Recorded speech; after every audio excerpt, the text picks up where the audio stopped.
Assalamualaikum warahmatullahi wabarakatuh. Alhamdulillahi wassalatu wassalamu ala rasulillah amma ba'du. Alhamdulillahirabbil alamin. Jumpa lagi di channel ini sahabatku. Semoga kita dalam keadaan sehat walafiat. Amin ya rabbal alamin. Baik sahabat konten Islam yang berbahagia, kali ini kita akan mendengarkan ceramah dari Ustadz Khalid Basalamah tentang ada beberapa syarat agar doa kita cepat dikabulkan oleh Allah Subhanahu wa Ta'ala. Syarat seperti apa? Ada baiknya kita dengarkan ceramah dari Ustadz Khalid Basalamah. Semoga apa yang beliau sampaikan bermanfaat untuk kita. Amin ya rabbal alamin. Baik sahabat konten Islam yang berbahagia, tidak usah lama-lama lagi, kita simak saja video dari beliau. Terima kasih yang sudah mendukung channel ini. Terima kasih banyak. Semoga Allah balas kebaikan kalian dengan surga Allah. Amin.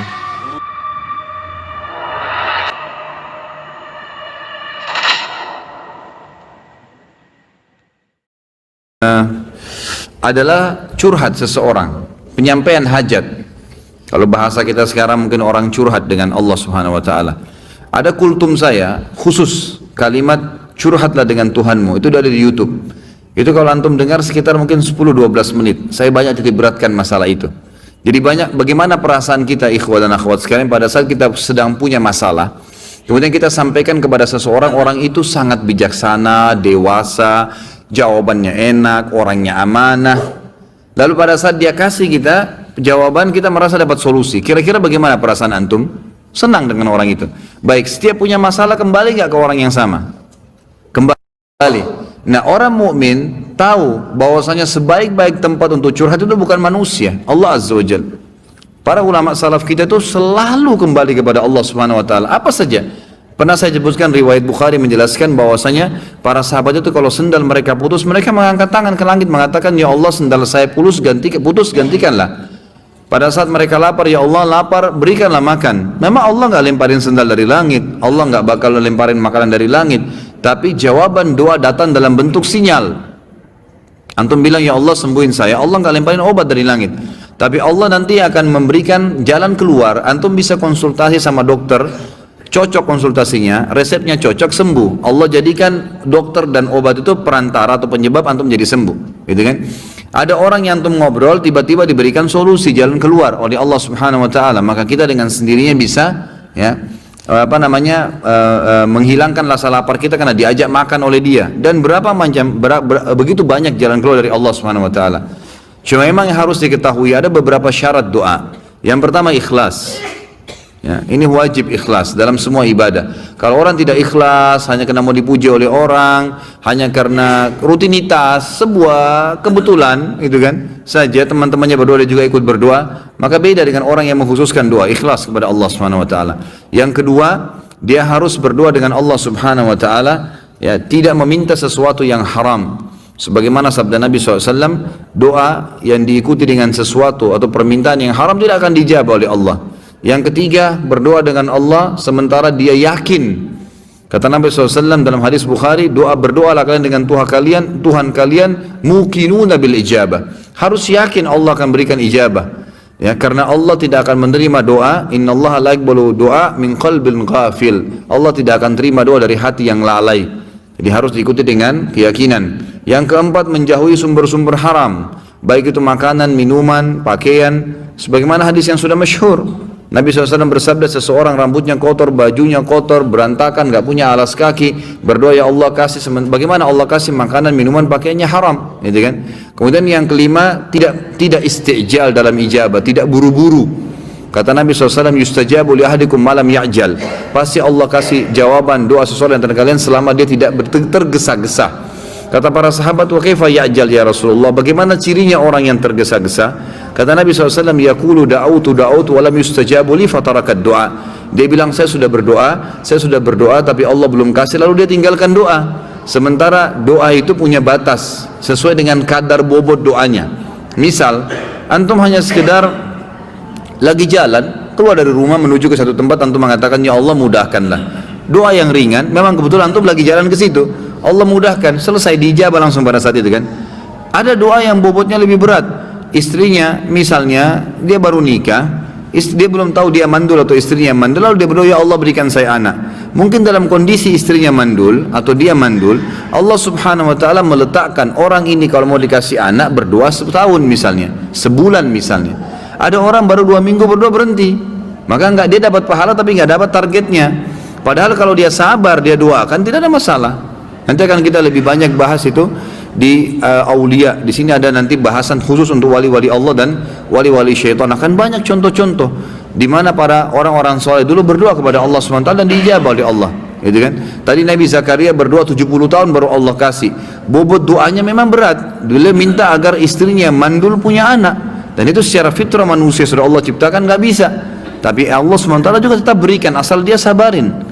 Dia tunggu sampai tanggal atau saat dia akan diijabah oleh Allah Subhanahu wa taala. Kalau bahasa saya pribadi ya dalam ceramah, sebenarnya orang berdoa itu seperti volume tape recorder biasa kalau kita, atau tape yang besar, tape deck yang biasa kita lagi mau besarin tuh kayak ada lampunya dari kecil sampai ke besar. Nah, kalau kita sabarin terus sampai dia batas maksimal akan besar sekali itu gongnya, gitu kan? Akan besar sekali suaranya seperti itu. Ya, saya pernah ceritakan ada anak muda di Yaman, ya, yang menikah sementara dia buta. Masih ingat ya? Masih ingat gak nih? Hah? Kok kayak bengong? Anak muda di Yaman yang buta matanya hafal Quran menikah gara-gara doanya. Masih ingat gak? Atau belum saya ceritain? Wow, semangat ya kalau soal nikah. Ada satu anak muda di Yaman, kisah nyata terjadi. Dia hafal Quran dan waktu itu umurnya mencapai 23 tahun, dan ini kisah sempat menghebohkan Timur Tengah. Ini tentang masalah dahsyatnya doa. Pada saat itu ikhwah sekalian dan akhwat, dia bilang sama orang tuanya, sama ayahnya, ayah, saya kayaknya merasa ingin menikah. Ayahnya ini setiap kali dia minta nikah pasti dibatalkan.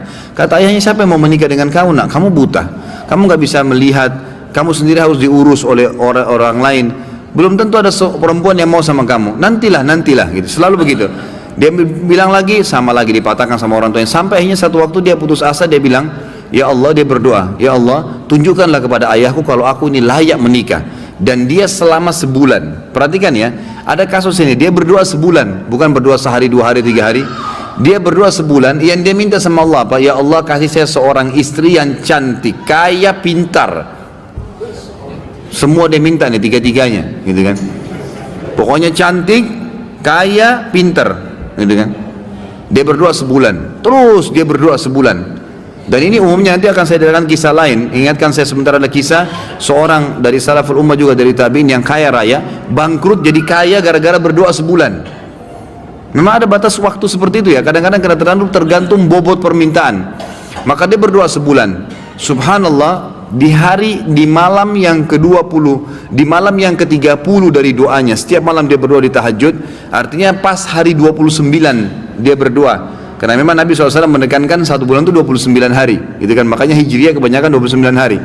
Maka dia mimpi, ada suara yang dia dengar dalam mimpinya, wahai fulan, Allah telah ijabah doamu dan jodohmu adalah si fulana, disebut namanya, tapi dalam kisah ini tidak disebut namanya. Ya, si fulana yang tinggal di kampung sebelah, nama ayahnya fulan, gitu kan? Dia bangun, besok dia ketemu sama ayahnya, dia bilang, ayah, di kampung sebelah ini ada namanya kampung ini enggak? Ini di Yaman terjadi ya. Ayahnya bilang ada. Ada si anaknya yang buta ini, ada enggak seorang di sana laki-laki bernama fulan, namanya ayah perempuan ini? Ayahnya bilang ada, dan itu tokoh masyarakat di sana. Baik, ada enggak anaknya perempuan bernama fulana? Kata ayahnya ada. Kata si buta ini, lamarin buat saya. Kata ayahnya, ini kau sudah gila. Sedangkan minta orang yang biasa saja belum tentu diterima, apalagi minta anak pejabat kaya, dan itu terkenal cantik, terkenal kisahnya banyak nolak laki-laki. Orang antri di rumahnya ngelamar. Ya biasa orang punya kelebihan biasa begitu kan. Baik, intinya adalah dia bilang, ayah tapi saya mimpi. Dia ceritain mimpinya. Oh, itu dia ceritain mimpinya, ayahnya juga tersentuh. Tapi ayahnya bilang, baiklah kita ke sana, tapi ini mempertaruhkan nama keluarga. Bisa diterima bisa tidak, gitu kan. Pergi ke sana. Tiba di kampung sebelah, ringkas cerita, ngobrol lah, disambut oleh tuan rumahnya, lalu ngobrol-ngobrol secara umum, kami dari sini, terakhir menyampaikan hajatnya. Ini anak saya, orangnya buta, tapi dia hafal Quran, orang yang soleh, tinggal di rumah tapi tidak ada pekerjaan gitu. Dan dia meminta terus terang kepada saya agar melamar anak anda. Tahu apa yang terjadi ikhwah? Ayahnya perempuan, tanpa nanya banyak kepada anak laki-laki mengatakan saya terima lamarannya. Ditanya sama ayahnya si laki-laki ini, sama si laki-laki juga, laki-laki ayahnya terutama yang tanya, kok kenapa anda langsung menerima, belum tanya anak saya, belum tanya kegiatan sehari-harinya apa? Kata ayahnya ini, yang calon mertuanya, saya tadi malam mimpi mendengarkan suara bahwasanya besok akan datang seseorang bernama Fulan dari kampung sebelah, buta matanya, hafal Quran, terima lamarannya. Mimpi nih, kan itu. Tapi sebulan berdoa, antum baru 2 minggu sudah kempes, gitu. Makanya nggak dapat, gitu kan. Kemudian kata ayahnya, saya terima lamarannya, tapi saya belum bicara sama anak perempuan saya. Ini luar biasa kisahnya. Dia bilang, saya tanya dulu anak perempuan saya, kalau dia terima alhamdulillah, kalau enggak berarti tidak. Saya mohon maaf. Dia masuk ke dalam bicara sama anaknya. Oh, ini cerita ayah perempuan bicara sama anak perempuannya. Dia bilang, nah ada orang dari kampung sebelah, orang baik, dipuji-puji dulu. Ini hafal Quran tapi buta matanya, ingin melamar kamu, nak. Namanya si Fulan. Kaget si ayahnya perempuan, lalu perempuan bilang, saya terima lamarannya ayah. Selama ini nolak terus ini. Orang datang bolak-balik, yang sudah gagah, yang sudah kaya, yang pintar, ditolak semua. Anak perempuan tidak mau. Langsung kata ayahnya, kok bisa? Kau belum lihat dia, nak? Dia buta. Dia bilang, enggak ayah, tadi malam saya mimpi bahwasanya besok akan datang jodohmu laki-laki bernama Fulan dari kampung sebelah, matanya buta tapi hafal Quran, terima lamarannya, dia akan membahagiakan kamu. Caranya Allah subhanahu wa ta'ala. Kisah yang lain, seorang salaful ummah dari tabi'in yang masyhur, tapi ini mohon maaf saya tidak terlintas namanya sekarang. Yang jelas beliau kaya raya, seorang ulama alim besar gitu kan, dan kaya raya. Tiba-tiba Allah coba bangkrut. Kafilah dia, karavan dia yang pergi berdagang itu dirampok oleh orang, habis semua dagangannya. Zaman dulu begitu ya. Sama kalau kita misalnya order satu barang sama kontainer tenggelam di lautan atau dirampok, kita sudah nggak tahu, modal semua di situ, habis gitu. Maka yang terjadi ikhwah akhwat sekalian, orang ini akhirnya dalam kisah ini dikatakan setiap hari pindah-pindah masjid, minta-minta sama orang. Ini orang kaya raya, nggak ada lagi kehidupannya, dia gimana, cuma minta diberikan makanan, dia makan gitu. Berjalanlah 2 bulan dari kejadian kasus dia ini. Satu waktu dia masuk di masjid Jami' di Baghdad. Pada saat dia masuk di masjid Jami' itu, dia temukan di pinggiran masjid di belakang ada orang-orang miskin yang baru terima bingkisan-bingkisan, dan mereka saling memuji orang yang bantu itu. Dia pun datang mengatakan, setelah berikan salam, kalian dapat dari mana nih bantuan? Kata mereka serentak, itu tuh yang duduk di depan tuh, dekat mihrab. Itu orang yang duduk, yang kamu lihat sana tinggal sendirian. Memang habis sholat sudah bubar, tinggal orang itu sendirian. Kalau kau punya hajat, sampaikan sama dia tidak pernah nolak hajat orang. Kata orang soleh ini, diceritakan tentang dirinya, saya pun datang mendekati orang tersebut, atau saya dekat, saya temukan orang itu sedang mengangkat tangannya sambil menangis kepada Allah, sambil berkata, ya Allah berkahi, ya Allah tambahin, ya Allah mudahin, terus begitu. Lalu tiba-tiba dia bilang, saya seperti disiramin hati saya dengan keimanan oleh Allah subhanahu wa ta'ala. Saya bilang, orang kaya ini pun yang banyak bantu orang, minta kepada siapa? Kepada Allah. Ngapain saya minta sama dia? Setelah itu dia bilang, saya berdoa selama sebulan. Ini dia sendiri cerita. Selama sebulan saya berdoa non-stop, maka Allah mengembalikan semua kekayaan saya, bahkan lebih daripada sebelumnya. Jadi memang dalam doa ikhwas ada rate-nya, gitu kan? Jangan 1-2 hari berhenti, tidak boleh istijal, sabar, nikmatin prosesnya, gitu kan? Allah tuh maha dengar, maha tahu, dan Allah akan memberikan pada saat antum sabar sampai titik klimaks daripada doa itu, maksimal titiknya, maka Allah akan berikan luar biasa, gitu kan? Ada cobaan datang, ada doa yang antum sampaikan, belum diijabah, tetap saja, terus berdoa. Nabi Zakaria tidak pernah putus asa, 70 tahun berdoa. Nabi Ayub 20 tahun, ya, beliau diberikan nikmat segala macam, anaknya 12, laki-laki semua, istrinya cantik sempurna, dia gagah, raja, nabi, dan kaya raya, gitu kan? 20 tahun nikmat hidupnya. Tahun 21 dia menikah umur 30 tahun, istrinya 20 tahun, dia 30 tahun. 20 tahun nikmat, berarti umur Nabi Ayub berapa? 50 tahun, gitu kan? Waktu itu umurnya 30 tahun menikah, 20 tahun penuh dengan nikmat, semua ada, anaknya 12, laki-laki semua kuat-kuat, kebun kurmanya, peternakannya semua subur, jadi raja, nabi, dan orang terkaya di kaumnya. Sampai umur 50 tahun, istrinya 40 tahun. Setelah itu cobaannya Allah datang. Dalam 3 hari semuanya habis. 3 hari saja. Hari pertama di umur 51 tahunnya, Allah SWT datangkan penyakit kusta buat dia, sehingga menular, dan tidak ada orang yang berani dekat dengan dia sampai kaumnya tinggalkan. Semua yang tinggal cuma istrinya. Rumahnya pun rumahnya pun yang bagus tadinya, terpaksa dia jual, diganti dengan gubuk biasa karena hari kedua Allah subhanahu wa ta'ala coba Nabi Ayyub alaihissalam dengan mendatangkan hama dan badai. Semua perkebunan kurmanya hancur, semua peternakan kambing, sapi, untanya mati.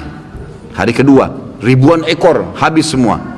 Maka terpaksa untuk menghidupi dirinya dijual rumahnya, maka dia tinggal di gubuk biasa. Dari raja, nabi, kaya raya, ditinggalkan oleh orang-orang yang sedang didakwain kaumnya, kemudian juga seluruh hartanya habis. Dan hari ketiga Allah datangkan cobaan yang paling berat dalam hidup beliau, ya, alaihi salatu wassalam, yaitu 12 anak laki-lakinya mati satu hari.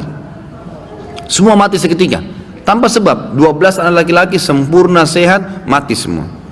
Nabi Ayyub alaihissalam tidak mengeluh satu kalimat pun. Tidak ada keluar mulutnya, ya Allah kenapa, nggak ada. Subhanallah, kita baru banjir sedikit sudah satu kampung semua tahu, satu dunia tahu Indonesia banjir. Ini tidak mengeluh sedikit pun, satu kalimat pun tidak diucapkan sama dia. Istrinya pun hidup sama dia sampai 18 tahun. Setelah 18 tahun istrinya bilang, wahai Nabi Allah, mintalah kepada Allah agar Allah, ya, tidak usah mengembalikan anak kita, nggak usah memberikan harta, Anda sembuh aja deh, biar Anda bisa berdakwah. Saya tetap sabar kok, dalam kehidupan begini pun tidak apa-apa. Apa kata Nabi Ayyub kepada istrinya? Berapa tahun dulu Allah coba kita? Kata istrinya berapa? 20 tahun. Berapa tahun sekarang? Berapa tahun dulu kita nikmat? Kata istrinya 20 tahun. Berapa tahun sekarang Allah coba? 18 tahun. Kata Nabi Ayyub, saya masih malu minta sama Allah.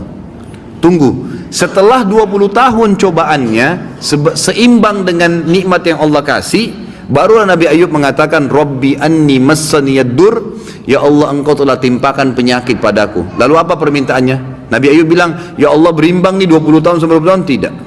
Nabi Ayyub mengatakan, wa anta arhamur rahimin, dan kau zat yang maha penyayang. Artinya mau kau sembuhin silahkan, nggak mau juga nggak apa-apa. Tapi kata ulama, karena Nabi Ayyub di sini sabar sampai titik terakhir, klimaks ini yang saya katakan cobaannya, dan dia berdoa sampai sabar sampai titik terakhir, yang terjadi adalah Allah kembalikan semua.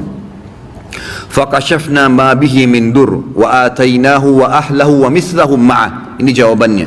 Allah subhanahu wa ta'ala dalam 3 hari kemarin menghilangkan 20 tahun semua nikmat yang ada padanya. Kesehatannya hilang, hartanya hilang, gitu kan, kebun dan peternakannya, anaknya semua mati. Allah kembalikan setelah 20 tahun dia bersabar, sama berimbang. 3 hari juga. Hari pertama Allah angkat penyakitnya, langsung sembuh dari kusta, gitu kan, sembuh, dan badannya kata ulama lebih sehat daripada dulu waktu dia masih sebelum dikena penyakit, ya, bahkan lebih muda 15 tahun. Kemudian hari kedua, karena kaumnya sudah tersebar beritanya Nabi Ayyub sudah sembuh nih, gitu kan. Hari kedua semua kaumnya bawa hadiah. Ada yang bawa unta, ada yang bawa kambing, ada yang bawa sapi, ada yang kasih pohon kurma, pokoknya dihibain. Hibah dari kaumnya ini, hibah ya, pemberian saja, itu double dari apa yang dia milikin dulu. Allah kasih tanpa bekerja nih, dibalas langsung, menjadi lebih kaya 2 kali lipat daripada sebelumnya. Dan hari ketiga Allah SWT beritakan berita gembira, istrinya hamil, setiap tahun melahirkan anak kembar dan memiliki 24 anak laki-laki. Diambil 12 sama Allah, dikasih berapa? Double. Sabar, nikmatin prosesnya. Masa antum dikasih kesehatan sama Allah 365 hari setahun, setelah setahun dicoba seminggu flu, wallah luar biasa keluhannya. Kalau mau bicara masalah keadilan, mestinya sakitnya berapa lama? Setahun juga. Mana baru seminggu sudah mengeluh, semuanya orang tahu, diam, gak usah mengeluh. Allah SWT maha tahu. Ikhwas sekalian, kalau ada cobaan sedang datang dan antum sabarin, antum nikmatin, itu pahalanya gak bisa dihitung. Perhatikan ya, bukan tidak boleh berobat, ikhtiar boleh, berobat boleh, tapi kalau Allah belum datangkan kesembuhan, sabar, terima saja, nikmatin prosesnya. Ada seorang dalam hadis Bukhari, wanita datang kepada Nabi SAW mengatakan, ya Rasulullah, saya ini kena penyakit ayan, setiap kali kambuh saya tergeletak di jalanan, badan saya terbuka, minta kepada aurat saya terbuka, minta kepada Allah saya disembuhin. Apa jawaban Nabi? Pertama kata Nabi apa? Tawaran pertama, kalau kau sabar, biarin aja padamu itu, sambil kau ikhtiar berobat, kau pasti masuk surga. Tapi kalau kau mau, saya minta disembuhkan sama Allah bisa, tapi nggak ada jaminan surga. Apa kata wanita itu? Saya mau surga ya Rasulullah, tapi minta kepada Allah agar kalau saya kambuh tidak terbuka aurat saya. Maka Nabi SAW doakan. Tapi perhatikan garis bawahnya apa kata Nabi, kalau kau sabar kau masuk surga. Abu Qatadah radhiyallahu anhu, ya, di salah satu peperangan yang pernah matanya mau tercopot. Sudah dengar kisahnya kan?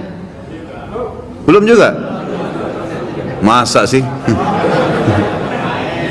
Anak kadang-kadang ragu mau nyampein kisah ini, karena pikir antum sudah hadiri pengajian anak. Abu Qatadah itu dalam satu peperangan sahabat Nabi yang mulia. Abu Qatadah ini sahabat yang gagah, ya, orangnya sangat pintar berperang. Tapi satu waktu di perang, kalau tidak salah ini perang Khandak, ada anak panah nyasar, kena bola matanya yang kanan, sampai bola matanya jatuh. Ini Abu Qatadah, orangnya sangat gagah. Dan setelah selesai peperangan, memang dia niat mau menikah, gitu kan. Matanya ini jatuh dan ada anak panah nancap situ. Sebagian sahabat lewat bilang, wahai Abu Qatadah, matamu udah nggak bisa, kita potong aja. Kata Abu Qatadah apa? Dia pintar, dia tahu Nabi SAW masih ada. Dia bilang, jangan dulu, sebelum kalian potong tetap bawa saya ke Rasulullah. Saya ingin lihat Nabi bilang apa nih tentang mata saya. Begitu Nabi SAW lihat, Nabi senyum, tahu ini kalau Abu Qatadah datang kena minta sesuatu. Abu Qatadah langsung, Nabi SAW langsung mengatakan, wahai Abu Qatadah, kalau kau sabar dengan tanpa mata nih, dipotong tanpa mata, pasti kau masuk surga. Cobaan ini akan membawa kau masuk surga, ya, karena matamu jatuh di jalan Allah nih, gitu kan. Tapi kalau kau mau minta saya sembuhkan, saya minta sembuhkan, tapi tanpa ada jaminan surga. Abu Qatadah diam sebentar nih, sejenak. Ini kalau saya tanpa mata masuk surga, tapi nggak ada matanya satu, ini mau nikah setelah perang, gitu kan. Kemudian tapi kalau saya minta disembuhin, sembuh, tapi nggak ada surga. Abu Qatadah tundukkan kepala lalu berkata, ya Rasulullah, doakan kepada Allah agar disembuhkan mata saya, dan saya juga minta surga. Dan ini hadis Bukhari, hadis sahih riwayat Bukhari. Ini menandakan memang apa? Nabi SAW memberikan kesempatan orang kalau datang cobaan, antum sabarin, nikmatin prosesnya. Kata Umar bin Khattab, orang yang bisa menerima sebuah cobaan yang datang kepadanya sebagai takdir Allah akan membuat hatinya pelong menerima cobaan tersebut. Lagi sakit kah, kehilangan harta kah, bangkrut kah, dia akan bisa melaluinya dan ada pahalanya. Dan pasti ma'al usri usra, pasti setelah kesulitan akan kemudahan. Tapi butuh tunggu tanggal mainnya, tunggu tanggalnya saja, gitu kan. Di sini kita harus tahu. Dan di sini kata Umar, dia akan mudah melaluinya. Tapi kalau orang ditimpa musibah yang tetap dia akan harus lalui sampai masanya, ajalnya, batas musibah itu. Jadi bukan berarti antum pas sakit antum mengeluh, ya kenapa saya sakit ya, ya tadi malam kalau AC saya tidak kecilin ya, dan seterusnya, ya kemarin kalau saya tidak kena hujan ya. Itu kan tidak boleh diucapkan dalam Islam ya. Antum ucapin itu tetap tidak sembuh, akan sembuh di waktu yang Allah sudah tentuin. Pada saat hari H Allah tentuin ajal, ya, ajal batasnya itu, pada saat itu Allah akan sembuhin. Allah akan kemudian antum minum obat, minum air, antum akan sembuh. Ingat ikhwah sekalian, semua punya ajal ya. Di muka bumi ini semua, di alam semesta semua punya ajal. Ajal ini bahasa ceramah saya pribadi adalah tanggal expire, gitu kan. Jadi bukan cuma kita yang punya tanggal expire, tapi semuanya. Ya, seorang sahabat pernah pembantunya pecahin piring, lalu dia marah dengan pembantunya. Nabi SAW dengar, Nabi panggil. Kata Nabi SAW, kenapa kau marah dengan pembantumu? Ketahuilah, piring yang dipecahkan oleh pembantumu punya ajal, batas yang Allah sudah tentuin, sebagaimana kamu punya ajal. Kalau bukan pecah di tangannya, akan pecah di tanganmu.